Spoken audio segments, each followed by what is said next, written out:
Now, I wanted to ask you because you said you came from Panama, and in the '60s, the Black Power movement and "I'm Black and I'm Proud" was kind of just kicking up for a lot of Black Americans. Um, was it like that coming from Panama, or were you already kind of aware of your blackness, or were you just as eager as some of the brothers and sisters in New York that was just getting that information for the first time?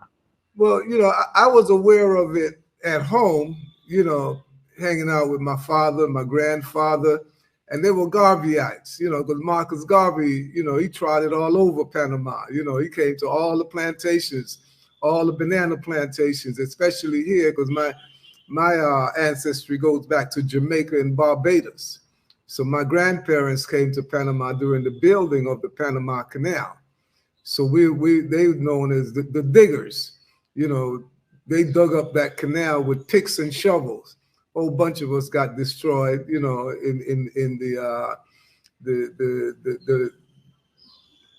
the mines that were planted, to blow the mountain up to create this canal up in the mountain.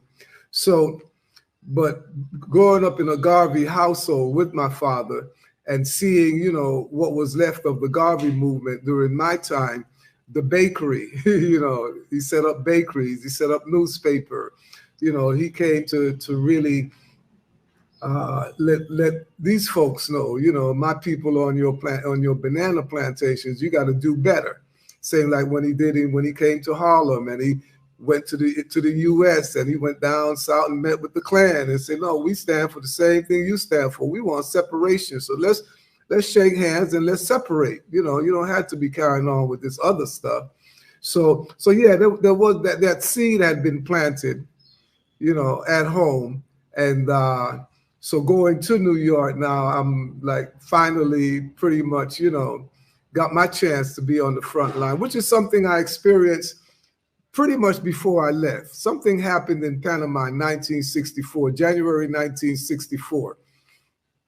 If you know anything about the history of the Panama Canal, it was pretty much a stolen land.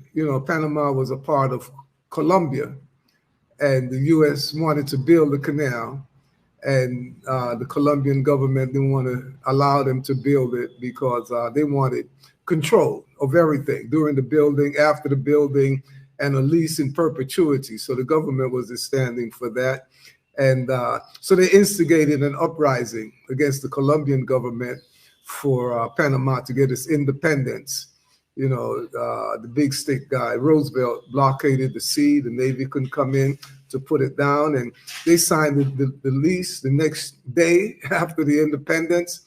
So from 1903, the U.S. ran Panama, literally, the stretch of land 50 miles long by 10 miles wide, coast to coast from the Atlantic to the Pacific, to run, all the big value, from coast to coast in the U.S. because there was a frontier back then. You couldn't just get on a car and drive the gold from San Francisco to Wall Street during the gold rush in the 1850s. So they built the Panama Railroad. It's a shortcut. So anyway, then came the canal. My grandparents built that. And we were basically the laborers, the workforce.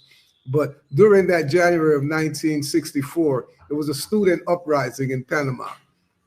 The university students went to Balboa, the seat of the U.S. government in Panama, just cross the street, and you're in the U.S., literally. So we went there and put up the Panamanian flag next to the U.S. flag, because it's like, hey, this is, these folks' territory. They want their territory, and you got your flag up there. So at least let's put my flag up there as well. So the American students took the flag down, ripped it up, burnt it, and that triggered, an uprising, they call it. So we just, from our side of the street to the other side of the street, we were just throwing Molotov cocktail, destroyed the YMCA, destroyed the face of the U.S. And that's what triggered the negotiation for the canal, to return the canal to Panama. So, and my people now, being of, what they call Afro-Antillean descent, English-speaking folks from the Caribbean that came to build the canal as a labor force working with the U.S. uh, they saw the writing on the wall. So in negotiating the canal, their Panamanian government told them, well, you see these niggas y'all brought here, you got to get them out, when you return that canal, because we were the workforce. So anyway, we all got visas to Brooklyn. So that's how I went with that wave. So they got, by convenience, they got us out of here while they negotiated the deal. So at the end of the day, when the canal was returned to Panama in 2000, there was no black folks working on the canal. We were the 100% workers. So we saw it, and just getting that little taste of the revolution and being in New York and seeing it up front with Malcolm X, Martin Luther King, everything on the college campus, H. Rap Brown, Stokely Carmichael, the whole deal. So I was like, yeah, this is my deal now. So it was interesting, and it still is, because again, it continues, but they have taken it to higher levels. You think you woke and you stop eating sugar, then they start serving you agave, and other things, so constantly, you're getting away from yeast, because we know yeast is not good, and we don't want alcohol and all this stuff, because it produces yeast. But yet, they give us nutritional yeast for the folks who woke. They always find a way to bring you back down into the matrix, and it's still going on today. So now, they've gone to that level, like Terminator seeds wasn't enough. Now they're growing your vaccine in the food. So they're like, okay, after the COVID, we figured it out with that experiment. So y'all ain't gonna get vaccinated. I see. So it's in the food now. Bill Gates buying up all this land all over, agricultural land. So just by eating lettuce, certain lettuce, you're vaccinated. Apples, you're vaccinated. So it's been highly weaponized now. So it's critical.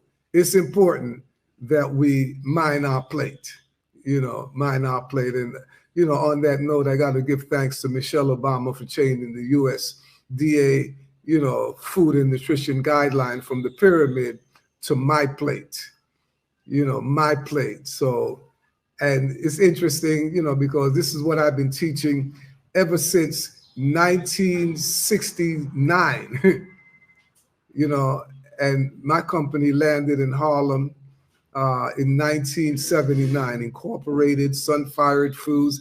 And this is what we're teaching, the sun-fired energy of plant foods, the electromagnetic energy of food, and how to get, your body to live on optimal health. So seeing that, being promoted by the government, by the authorities, as the My Plate concept, where they took away the whole concept of pushing a whole lot of meat and starch, complex carbohydrate, to make your plate now 50% fruits and vegetables, 50% grains and protein. So they don't even mention starch anymore, thanks to Michelle Obama. It's grains. If you must eat starch, grains are the best shot. And protein, you have an option now. You can be a vegan. You don't have to eat variety of animal proteins to get, your protein needs satisfied. So, sharing this information the way I'm able to share it now with my background as an educator. I have a master's in linguistics, went to Cal State Fullerton, studied with the master of Ebonics, Ernie Smith, Sweet Ernie, and we even got to the point where we sued the U.S. the U.S. Education Department and the California Board of Education to get bilingual education for our kids, our youths, going into these public schools and being taught as if they speak standard American English at home. So that's a whole nother conversation. We may have to do a show just on that, Ebonics and the whole thing of speaking our language, African languages, using English words or French words or Portuguese word. And it's a whole nother flavor. It's a whole nother level of communication, going back to the old days when we had to speak in tongues, so they don't understand where we coming from and what our plot is. So happy to be here, happy to be sharing with this generation now, and the lively and move forward moving generation, that your market is serving. You know, you gotta watch your plate. We got to watch our plate. Indeed, indeed, man. You dropped so many gems. I gotta speak on Garvey, man. Shout out to Garvey. He's still um inspiring people. Like you say, your parents was Garveyites. The first conversation I ever had about Marcus Garvey was from my grandmother. So, because Yeah. her mother and father was in the Garvey movement, she went to some of the parades and events or whatever. So Mhm. that had planted a seed in me. So I'm in Ghana now. So you never know how far it's gonna go. So That's that's very, very beautiful, and I appreciate you sharing that history about Panama because I didn't know all of that. So I got to go back and do my research on that for sure. That's so dope, man.